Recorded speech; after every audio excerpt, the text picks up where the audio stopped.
This time of year, early summer, is one of the most exciting times in the garden. There is so much anticipation of the season to come, but it is also a fantastic time to get a whole lot of work done to set you up for a beautiful and bountiful season ahead.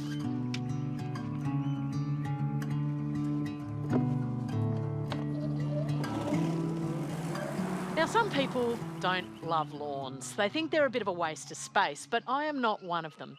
A well-managed lawn in the right position can cool the house and garden. It can offer habitat to many of those smaller birds that need seeds and grass, and it can also be a fantastic place to lie around in summer. True turf heads would laugh at my lawn. It's mostly cooch, but there's a bit of rye, some clover, and even a little island of achillea around the washing line. It's by no means perfect, but it does a great job. And this time of the year is the perfect time to give it a bit of TLC. One of the best things you can do for your lawn, particularly after a cool and wet winter, is to aerate it, particularly in those areas where there's a lot of traffic. It gets really compacted, and that means there's no oxygen down at the roots where the plants need it.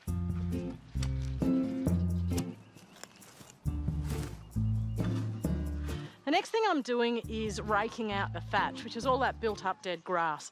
And again, that just helps a little bit of air and moisture penetrate to the lawn.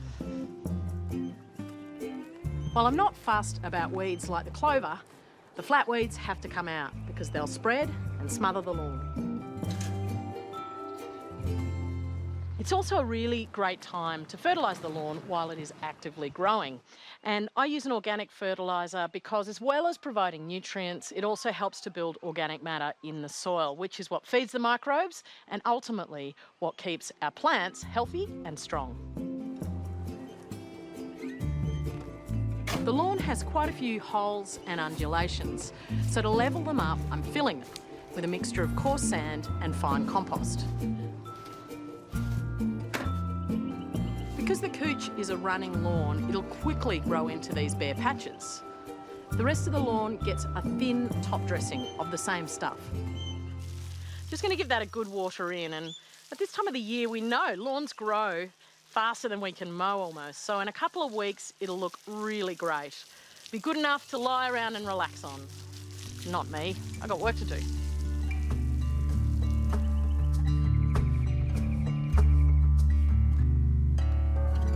One thing I do heaps at this time of year is propagate. Cuttings taken of lots of evergreen shrubs and herbs will form roots really quickly if you keep them nice and moist. And of course, I'm constantly sowing seed for the productive patch.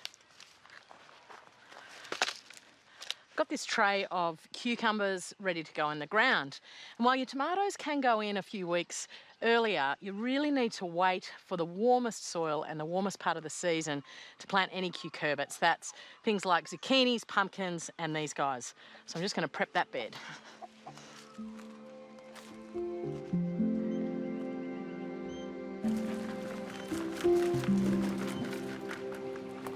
I'm preparing the bed by forking it over and applying a layer of compost. There's heaps of worms for the soil and a few for the chook. I've got this frame because most of the cucumbers I grow are climbing varieties, and I grow a whole lot of different types because many of the most productive hybrids are gynoecious, which means that they produce only female flowers. Without some male flowers from their neighbours, they won't produce fruit. Along the edges of the bed, I'm planting one of my favourite companions, bush beans. You just soak the seed overnight in water and then push them into the ground a couple of knuckles deep. Next, some mulch. And last but not least, water. I'm being a bit careful. I'm trying not to wet the leaves, but it's quite hard when they're this small. But as they grow up, it's good to avoid it because it can encourage fungal disease. I'll give them a hand as they start to grow just to get a grip on the frame, but they should cover it in no time. And hopefully I'll have a cacophony of cucumbers before I know it. Fresh days ahead. One thing summer does better than anyone is colour.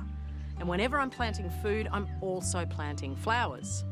I have a rule that for every 10 veggies that go in the ground, I should also plant at least one flowering plant.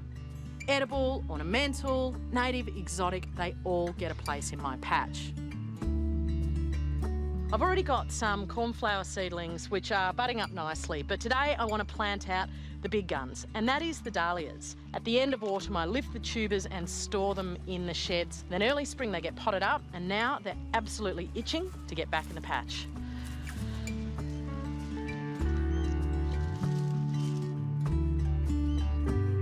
This is such a beautiful time to be in the garden. Those long summer days give you enough time to get all the jobs done and then enjoy it. What a good girl.